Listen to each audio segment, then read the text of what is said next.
Hello friends, welcome to Indian study पर आपका स्वागत है। दोस्तों, आप सभी लोग जानते हैं कि 26 और 27 जून को यूपी ट्रिपल एससी वीडियो का एग्जाम है। ऐसे में आपके पास केवल और केवल 50 दिन का समय बचा हुआ है, जिससे आप अपने यूपी ट्रिपल एससी वीडियो के एग्जाम की तैयारी जो है वो बेहतर कर पाएं। ठीक है, मैं आपको डेली बेसिस में प्रैक्टिस सेट प्रोवाइड करवा रहा हूँ, लेकिन आप लोगों की यार प्रतिक्रिया नहीं दिख रही है।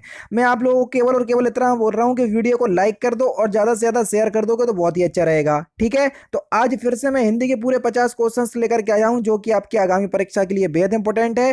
क्लास को एंड तक जरूर देखिएगा, क्योंकि लास्ट में मैं आपसे क्वेश्चन से पूछूंगा और उसका आंसर आपको कमेंट बॉक्स में बताना होगा। चलिए दोस्तों, स्टार्ट करते हैं और देखते हैं पहला क्वेश्चन के संशोधन में कौन सा उपसर्ग है। उपसर्ग किसी भी शब्द के आगे लगाए जाते हैं, जबकि प्रत्यय पीछे लगाए जाते हैं।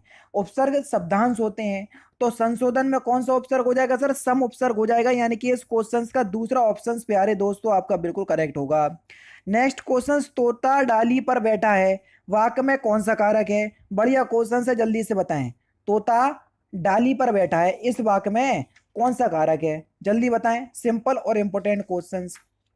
तो अगर हम बात करें तोता डाली पर बैठा है, तो देखो पर कारक चिन्ह आया, तो यहां पर आपका अधिकरण कारक होगा, है ना। तीसरा ऑप्शन यहां पर आपका बिल्कुल करेक्ट। निम्नलिखित में से स्त्रीलिंग शब्द को चुनना है, जल्दी से बताइए कौन सा स्त्रीलिंग शब्द है। Question number 7। देखो, धुआं उड़ता है, भत्ता लिया जाता है, धावा बोला जाता है, संध्या होती है। तो यहाँ पर होती क्रिया आ रही, जो कि स्त्रीलिंग का भेद कराएगी। दूसरा ऑप्शन से यहाँ पर आपका बिल्कुल करेक्ट हो जाएगा। चिड़िया शब्द में प्रयोग बहुवचन में क्या होगा? चिड़िया शब्द का प्रयोग बहुवचन में क्या होगा, यानी कि चिड़िया शब्द का बहुवचन क्या होगा? अब देखो, चिड़िया एक आकारांत शब्द है, और आकारांत शब्दों में जब आप बहुवचन बनाते हैं तो चंद्र बिंदु जोड़ करके उनका बहुवचन बना देते हैं। कैसे? देखो मैं आपको बता दूं। देखो, चिड़िया है तो इसका आकारांत शब्द हो जाएगा आपका चिड़िया। पहला ऑप्शन से यहाँ पर आपका बिल्कुल क्या हो जाएगा सर? करेक्ट हो जाएगा। ये नियम है, मैं आपको कुछ बता नहीं रहा हूं कि इस तरीके से इसका हमेशा बनाते नहीं, इसके नियम है। और भी नियम होता है, जैसे माता। अब जब माताओं का जब बहुवचन बनाएंगे ना, तो माताओं नहीं होगा, माताएं होंगी। क्या होगी? माताएं। तो ये सारे नियम होते हैं एक वचन से बहुवचन बनाने के लिए। ठीक है, नहीं तो आप हर बार यही जोड़ दो, तो ये नहीं जोड़ना, किसी किसी शब्दों में जुड़ता है। जब आप मेरे से पढ़ोगे तो सारी चीज बताऊंगा। अनंत शब्द का सही संधि विच्छेद क्या होगा? बढ़िया क्वेश्चन से, जल्दी बताओ। अनंत शब्द का सही संधि विच्छेद, तो यहां पर सही आंसर क्या हो जाएगा? देखो, अन्य प्लस अंत, यानी कि इस क्वेश्चन का दूसरा ऑप्शन यहां पर आपका बिल्कुल करेक्ट हो जाएगा। ठीक है, और ये एक व्यंजन संधि का नियम है, क्योंकि इसमें व्यंजन संधि का कौन सा नियम लग रहा है? ना के पश्चात, यानी कि ना के बाद अगर स्वर, यानी कि छोटा बड़ा छोटी कोई भी स्वर आए, तो ना तथा स्वर के बीच संधि होने पर अनंत शब्द बनेगा, है ना। यानी कि ना अपने ही पांचवें वर्ण में बदल जाएगा। देखो, ना का पांचवा वर्ण ना जो है वो जिस वर्ग का भी होगा वो अपने पांचवें वर्ग में बदल जाएगा। तो ना जो है वो किस वर्ग में आता है? जल्दी बताओ। पा फा बा भा मा, ये तो ता था दा धा ना, ता वर्ग का है, और ता वर्ग का पांचवा वर्ग क्या होगा? ना ही होगा। तो देखो, ना ही बदल रहा बिल्कुल, तो ये अनंत हो जाएगा। समझ रहे? नेक्स्ट क्वेश्चन, दुष्प्रकृति शब्द का संधि विच्छेद क्या होगा? बढ़िया क्वेश्चन, जल्दी बताओ। दुष्प्रकृति शब्द का संधि विच्छेद हो जाएगा दुह प्लस प्रकृति, दूसरा ऑप्शन करेक्ट हो जाएगा। विसर्ग लग रहा तो अपने आप ही कौन सी संधि हो जाएगी प्यारे दोस्तों? विसर्ग संधि। नेक्स्ट क्वेश्चन दोस्तों आपके सामने, सुमित्रा नंदन पंत को किस कृति पर ज्ञानपीठ पुरस्कार मिला? बढ़िया क्वेश्चन, जल्दी बताओ। तो सही आंसर हो जाएगा सर चिदम्बरा के लिए। और कब मिला था? 1961 में, ये भी आपसे पूछा जाता है। नेक्स्ट क्वेश्चन देख लीजिए, सखीहिन सहित हर्षी अति रानी, सुखत धानु परजानु पानी, इस पंक्ति में कौन सा अलंकार है? Question number 11। जनऊ जानो मनो मानो, ये सभी शब्द आपके उत्प्रेक्ष अलंकार की पहचान कराते हैं। ठीक है, यहाँ धानु शब्द आपको उत्प्रेक्ष अलंकार की पहचान करवाएगा। तीसरा ऑप्शन यहाँ पर आपका बिल्कुल क्या हो जाएगा सर? करेक्ट हो जाएगा। नेक्स्ट क्वेश्चन, जहाँ उपमेय का निषेध करके उपमान का आरोप किया जाए, वहां कौन सा अलंकार होता है? बिल्कुल डेफिनेशन दे दी है यहाँ पर, है ना। तो वहां पर आपका रूपक अलंकार होता है, मतलब उपमेय को ही उपमान मान लिया जाए। जैसे मुख चंद्र, मुख चंद्र का मतलब होगा चंद्र के समान मुख नहीं, बिल्कुल चंद्रमा जैसा ही मुख। समझ रहे? जैसे चरण कमल, कमल के समान चरण नहीं, बिल्कुल कमल जैसे ही चरण। समझ रहे? तो इसमें आपका कौन सा रूपक अलंकार होगा? ठीक है। नेक्स्ट क्वेश्चन, निम्नलिखित में से कौन सा एक अर्थ तेल भी है? किस शब्द का एक अर्थ तेल भी है, जल्दी बताओ क्वेश्चन नंबर 13। तो सही आंसर हो जाएगा आपका स्नेह। स्नेह एक अनेकार्थी शब्द है, इसका अर्थ प्रेम भी होता है और इसका अर्थ तेल भी होता है, ठीक है। तीसरा ऑप्शन करेक्ट। निम्नलिखित बोलियों में से कौन सी बोली उत्तर प्रदेश में सामान्यतः नहीं बोली जाती है, जल्दी बताओ। अगर कल की वीडियो आपने देखी होगी तो मैंने बताया था। देखो मैथिली बोली ये कहाँ बिहार में बोली जाती है, बताया था मैंने, है ना। तो तीसरा ऑप्शन बिल्कुल करेक्ट हो जाएगा। नेक्स्ट क्वेश्चन, इनमें से शुद्ध वाक्य कौन सा है ये आपसे पूछा गया है, क्वेश्चन नंबर 15। शुद्ध वाक्य। तो सही आंसर आपका क्या हो जाएगा, ऑप्शन नंबर ए, मेरे प्राण निकल गए। पहला ऑप्शन बिल्कुल करेक्ट हो जाएगा। निम्नलिखित में से कौन सा शब्द हवा का पर्यायवाची शब्द नहीं है, बढ़िया क्वेश्चन।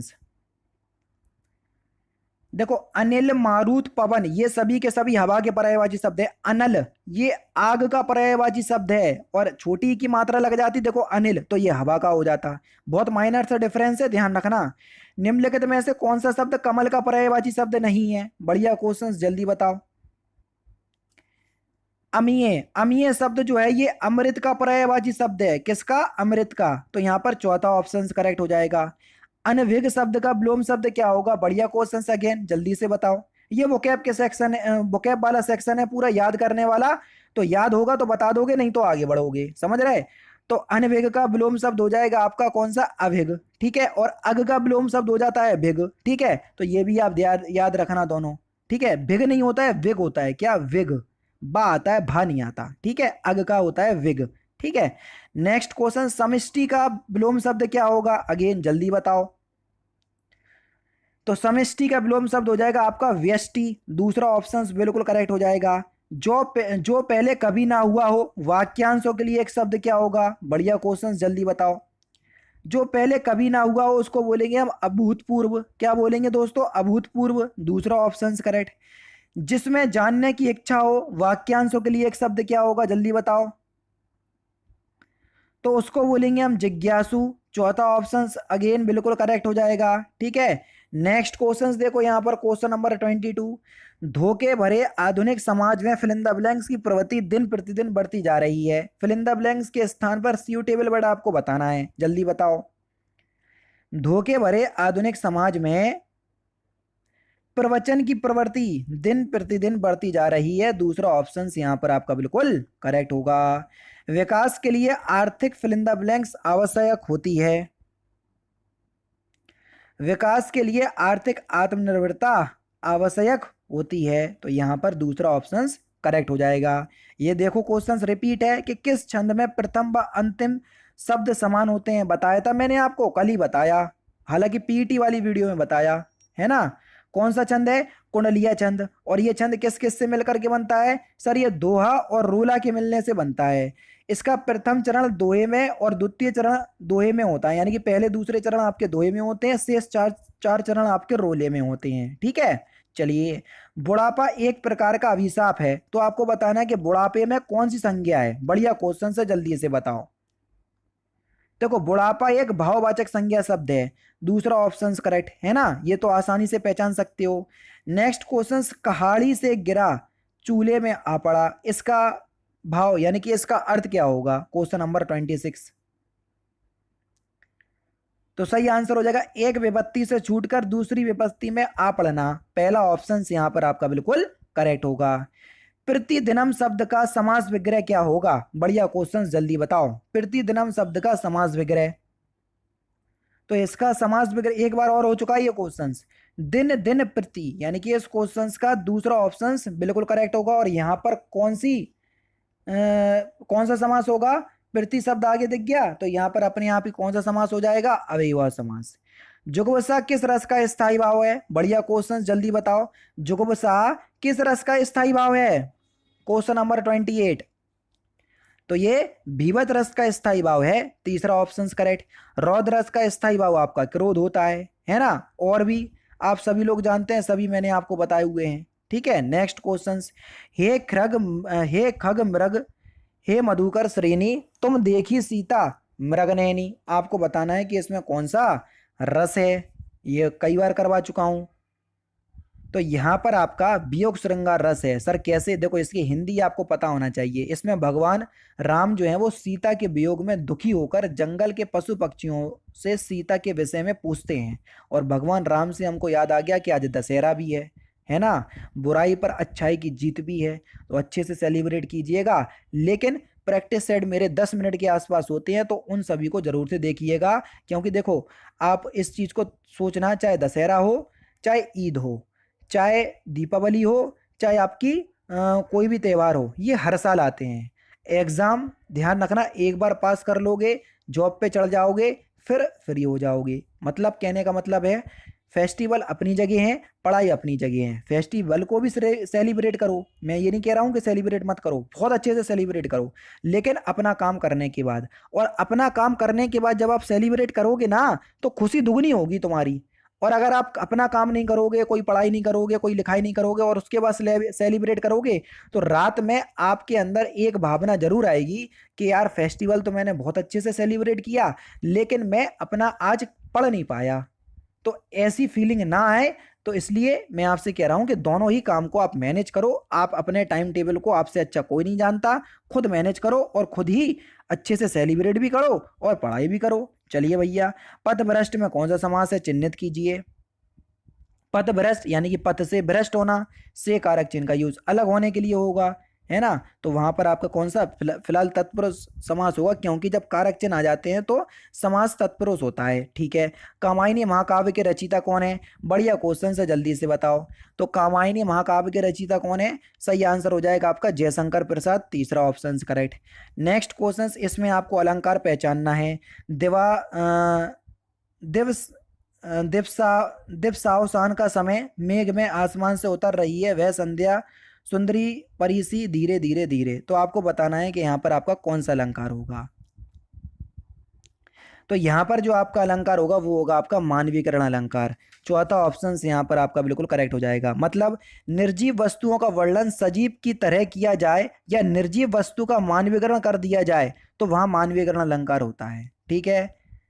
नेक्स्ट क्वेश्चन की तरफ बढ़ रहे हैं। मतलब निर्जीव वस्तुओं का जो वर्णन होता है वो सजीव की तरह किया जाता है। जैसे मेघ में आसमान से उतर रही है, मेघ यानी कि बादल आसमान से उतर रहे हैं, ऐसा पॉसिबल है?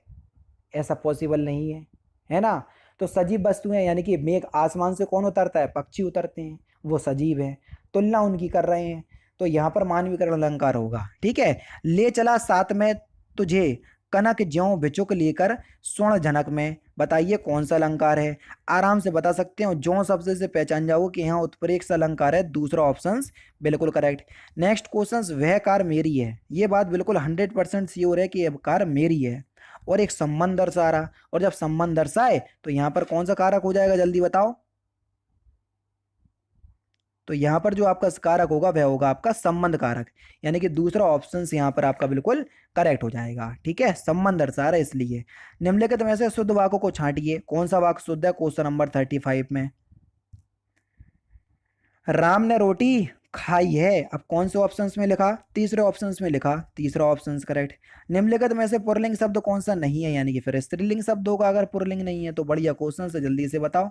36। देखो रत्न हो गया, बचपन हो गया, मोती हो गया, ये सभी पुल्लिंग शब्द हैं। नकल, नकल जो है वो की जाती है, तो एक स्त्रीलिंग शब्द होगा। यहाँ पर आपका तीसरा ऑप्शन करेक्ट हो जाएगा। नेक्स्ट क्वेश्चन, जिस पर अनुग्रह किया गया हो, वाक्यांशों के लिए एक शब्द क्या होगा? उसको बोलेंगे हम अनुग्रहित, लेकिन अनुग्रहित की भी हमको शुद्ध वर्तनी पता होना चाहिए। बी ऑप्शन करेक्ट होगा। निम्नलिखित वाक्यों में से किसमें बहुवचन का प्रयोग हुआ है, जल्दी बताओ। लड़का कहता है, लड़के ने कहा, ठीक है। लड़के लड़के से कहते, ये बिल्कुल ठीक है, लड़के लड़के से कहते हैं, तीसरा ऑप्शन बिल्कुल करेक्ट। प्रत्यक्ष शब्द में संधि आपको बतानी है, प्रत्यक्ष का संधि विकसित करोगे तो आसानी से बता पाओगे। प्रत्यक्ष का संधि विकसित क्या हो जाएगा? प्रति प्लस अक्ष, ये होगा। ठीक है। ठीक है। प्रति में देखो छोटी ई आई और ये आया, छोटी ई का मेल जब आ से होता है तो या बनता है, और ता अपने ही आधे अक्षर में बदल जाता है। हो रहा सर। कौन सी संधि है? यण संधि है सर, चौथा ऑप्शन करेक्ट। दैत्य प्लस अरिही, दैत्यारिही शब्द का उदाहरण बताइए, किस संधि का उदाहरण है? अब देखना, दैत्य में आया छोटा आ, और अरी में भी देखो छोटा आ आया, छोटा आ और छोटा आ मिलके बड़ा आ बनाते हैं। देखो बड़ा आ बन रहा, बिल्कुल बन रहा सर। तो ये किस संधि का नियम है सर? ये दीर्घ संधि का नियम है। तो दीर्घ संधि तो सर ऑप्शंस में है ही नहीं है, तो स्वर संधि तो है, क्योंकि स्वर संधि का तो पार्ट ही है दीर्घ संधि। दूसरा ऑप्शन करेक्ट है। ठीक है। नीलोत्पल का शब्द में समास आपको बताना है। नीलोत्पल शब्द में समास, इसका समास विग्रह करोगे, नीला है जो उत्पल उसको बोलेंगे। ठीक है। नीला है जो, और है जो की जो हिंदी निकलती है वो कर्मधारय समास में होती है। तीसरा ऑप्शन बिल्कुल करेक्ट है। ठीक है। नेक्स्ट क्वेश्चन यहाँ पर देख लीजिए, स्वाभाविक और स्वागत इन दोनों शब्द का उपसर्ग। ये क्वेश्चन एक बार हो चुका है, डिक्टो ऐसे ही आया था। मतलब इतने सारे सेट करवाएंगे तो रिपीट होना स्वाभाविक है ना। स्वाभाविक और स्वागत शब्द में आपको बताना है कौन सा उपसर्ग है। देखो स्वाभाविक में अगर उपसर्ग की हम बात करें तो इसमें स्व उपसर्ग होगा और स्वागत में सु उपसर्ग होगा, तो तीसरा ऑप्शन करेक्ट होगा। ठीक है। निम्नलिखित में से आपको एक वर्तनी की अशुद्ध है, जो अशुद्ध वर्तनी है वही आपको बताना है। अब देखो उज्ज्वल और मोक्ष तो सही लिखा हुआ है, कवित्री दो बार लिखा हुआ है। अब आपको शुद्ध वर्तनी पता होगी तो अशुद्ध अपने आप पता चल जाएगी। मतलब शुद्ध वर्तनी कवित्री की ये होती है, तो ये वाली अशुद्ध होगी। तीसरा ऑप्शन करेक्ट। महाश्वेता किसका पर्यायवाची शब्द है? बढ़िया क्वेश्चन, जल्दी बताओ। महाश्वेता, महाश्वेता जो है ये सरस्वती का पर्यायवाची शब्द है। महाश्वेता बागीश्वरी, इला, विधात्री, ईश्वरी, बाक, आशा, ब्राह्मी, सारता, बागीश, वीणापाणी, भारती, ये सभी जो हैं वो सरस्वती के पर्यायवाची शब्द हैं। घोड़े का कौन सा पर्यायवाची शब्द नहीं है? यातुधान, यातुधान जो है ये राक्षस का पर्यायवाची शब्द है। किसका? राक्षस का, ना कि घोड़े का। चौथा ऑप्शन करेक्ट। आचार का विलोम शब्द क्या है? आचार का विलोम शब्द हो जाएगा आपका अनाचार, यानी कि इस क्वेश्चन का पहला ऑप्शन करेक्ट हो जाएगा। आचार का विलोम शब्द क्या होगा? अनाचार। ठीक है। चलिए सर नेक्स्ट क्वेश्चंस की तरफ बढ़ते हैं। नेक्स्ट क्वेश्चंस के यहाँ पर आपको बताना है कि इसमें कौन सा छंद है 47 में। बढ़िया क्वेश्चन से बता सकते हैं आसानी से। आसानी से क्या, मात्राएं गिनोगे तो बता लोगे, वरना दिक्कत होगी। कैसे सर मात्राएं गिन ले रहा है?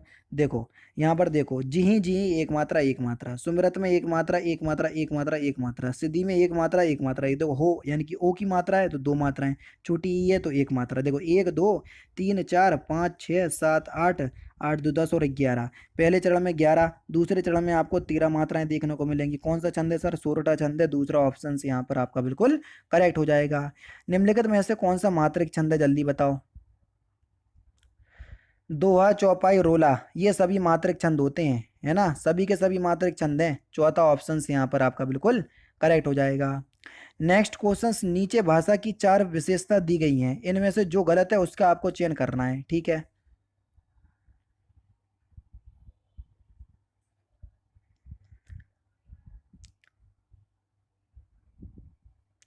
तो सही आंसर हो जाएगा भाषा पैतृक संपत्ति होती है, ये गलत है। भाषा पैतृक संपत्ति नहीं, भाषा परिवर्तनशील होती है। ठीक है, ना कि पैतृक संपत्ति। दूसरा ऑप्शन करेक्ट। इनमें से कौन भक्तिकालीन कवि नहीं है? और लास्ट क्वेश्चन है, तो जाहिर सी बात है कि लास्ट क्वेश्चन का आंसर आप मुझे कमेंट बॉक्स में बताएंगे। तो दोस्तों ये थे आपके 50 हिंदी के इंपॉर्टेंट क्वेश्चंस, जो कि आपके आने वाले एग्जाम UP SSC वीडियो के लिए बेहद इंपॉर्टेंट हैं। वीडियो अगर आपको अच्छी लगे तो प्लीज़ दोस्तों वीडियो को लाइक और शेयर जरूर कर दीजिएगा। मिलते हैं फिर नेक्स्ट क्लास में, नेक्स्ट सेशन में। जय हिंद, जय भारत।